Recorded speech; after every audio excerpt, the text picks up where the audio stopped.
Entonces, me presento yo rápidamente.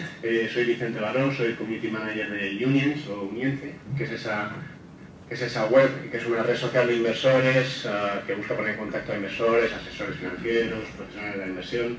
Es un poco lo mismo que hay hoy aquí. Según lo que habéis dicho cada uno cuando os habéis apuntado, más o menos estamos un 60% de profesionales, un 30% de inversores particulares, un 10% de otros, que eran las opciones, ¿no?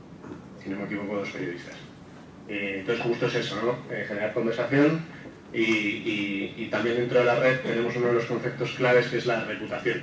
Y esa reputación también la aplicamos en los encuentros offline para charlar de inversiones, y por eso tenemos aquí a 2 gestores que se han estado ganando la reputación durante muchos años, cuyos fondos están entre los más consistentes en sus categorías, a distintos plazos, y que además pues, gestionan carteras de renta variable española, por lo menos con muchísimo peso de renta variable española en la cartera, ¿no? Entonces, el formato que vamos a hacer es 2 ponencias de más o menos 20 minutos, es el pacto que tenemos, aunque la conversación a veces fluye por más allá de los tiempos, ¿no? Primero va a hablar Antonio Hormigos, que es el presidente de Mirabeau Gestión, además de gestor de fondos de renta variable española, y después tenemos a Jaume Puig, que es el presidente de GVC Gaesco Gestión, a los que además estamos muy agradecidos porque hacen posible este evento patrocinándolo, ¿no? Que a veces con iniciativas nuevas como la nuestra, una red social nueva, pues en quien confía en estos proyectos y en estos eventos, pues lógicamente estamos muy agradecidos, ¿no? Y nos ayuda a generar espacios de conversación. Nada más, como sabéis, el tema de la ponencia es si el mercado español se ha pasado el riesgo de contagio en esto de la crisis de deuda.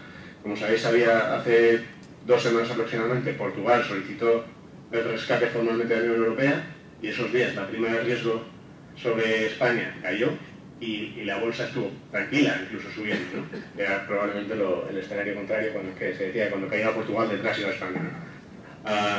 Esa pregunta era la que les decía: ¿qué os parece si tocamos este tema? Y convinimos entonces en que iba a seguir la actualidad hoy, y como decía Antonio, probablemente seguirá mucho tiempo más, ¿no? Entonces, bueno, cedo la palabra a Antonio. Después de las ponencias tenemos un ratito de preguntas y de conversación, en los que os animo lógicamente a participar. Pedís el micro y la lanzáis. Si alguien en algún momento de las ponencias quiere lanzar preguntas también, encantado, ¿vale? Y el evento se va a estar haciendo comentarios en directo mi compañera María Tejero, que está ahí, y lo estamos grabando y luego lo colgaremos por si alguien quiere volverlo a ver más tarde o si quiere mandárselo a alguien, que generaremos el enlace, ¿de acuerdo? Antonio. Bien, buenas tardes a todos. En principio, sobre todo, gracias a Vicente Baró y a Union por invitarme a este evento. Y vamos al grano. El título ya lo sabéis, España y el riesgo de contagio. Tanto Jaume como yo somos gestores de fondos sobre todo en renta variable, y nuestro trabajo históricamente siempre ha sido analizar compañías, resultados, y sin embargo aquí nos encontramos ante un escenario que nos obliga a analizar datos y aspectos totalmente distintos de lo que estamos acostumbrados a analizar. Es decir, el principal mensaje que yo doy respecto a toda esta cuestión es que estamos ante la prioridad de la política sobre la economía. Es decir, aquí hay datos económicos, evidentemente, hay déficit, hay PIB, hay crecimiento, pero detrás, sobre todo, lo que hay es un entorno político muy inestable, un entorno de construcción de un gobierno económico en Europa que no está ni mucho menos decidido, y que cada día tenemos que estar pendientes de ver datos nuevos y noticias nuevas. En primer lugar, lo que yo os quería exponer es la importancia de España respecto al resto de países que hasta ahora se han visto afectados. España es la 4ª economía de la zona euro y casi tiene un tamaño que es 2 veces el combinado de Grecia, Irlanda y Portugal juntos. Es decir, que realmente el siguiente paso sería un escalón muchísimo más alto que los que hemos seguido hasta ahora. Es decir, que el peso de España es mucho mayor y, por tanto, las consecuencias de un posible rescate o apoyo financiero a España realmente son muy distintas. ¿En qué son distintas? En entrada, en el importe. Es decir, sumados Portugal, Irlanda y Grecia, nuestros cálculos son que aproximadamente costarían unos 270.000 millones de euros como coste de la financiación durante 3 años de las necesidades de financiación de estos 3 países. 270.000. Solo España son 420.000. Es decir, que realmente más que se multiplica por 2 el coste actual de los rescates ya programados. Con esto además consumiríamos un importe de casi 700.000 millones, que es muy cerca de los 750.000 que tiene dotados el primer paquete de ayudas combinado entre la Unión Europea y el Fondo Monetario, que es el mecanismo europeo de estabilidad financiera. Es decir, que realmente llegaríamos a prácticamente agotar, y a poco que nos fuéramos un poco de cifras, a que se nos fuera un poco hacia arriba, podríamos agotar totalmente ese primer paquete de ayuda que en su momento pareció que era extraordinariamente grande. Es decir, que realmente ayudar a España es muy caro y puede costar mucho dinero. Por tanto, antes de dar ese paso, yo creo que costaría bastante más que lo que ha costado dar los pasos que hemos dado hasta ahora. O sea, estamos siempre comparando pasos pequeños con un gran paso, con un paso de gigante. Y con un coste mucho más alto. ¿Qué más provocaría esta situación? Pues realmente, en mi opinión, esto provocaría la suspensión de un cierto proyecto de unión económica y fiscal a nivel europeo.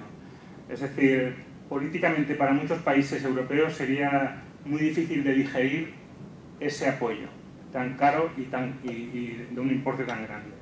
Si ya hay discusión interna en muchos países, como hemos visto incluso en las elecciones en Finlandia, el tema del rescate a Portugal ha sido uno de los temas de campaña.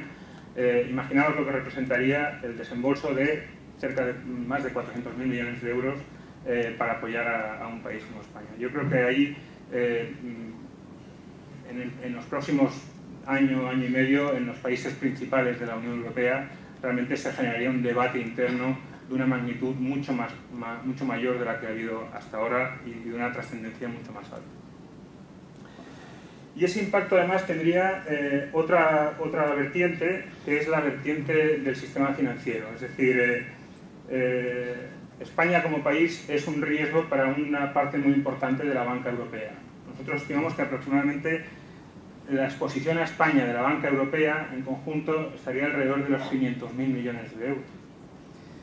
Eso es un importe enorme. Si España entra en esta espiral de rescate y previsión incluso de reestructuración, como lo que está viendo hasta ahora en el resto de países, la banca europea realmente tendría un peligro muy grande de caer en una crisis de desconfianza para nosotros y para mí personalmente, muy cercana a lo que pasó después del episodio de Lehman Brothers en septiembre de 2000.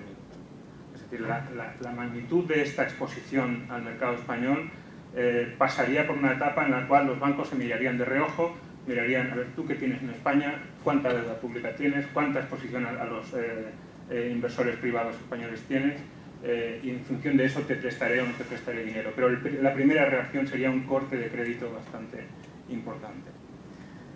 Para mí, es decir, todos estos acontecimientos hasta ahora, con Grecia, Irlanda, Portugal, no los hemos vivido con un peso relativamente bajo, con una importancia relativamente baja. En cambio, si España entrase en esa dinámica, cambiaríamos totalmente de división.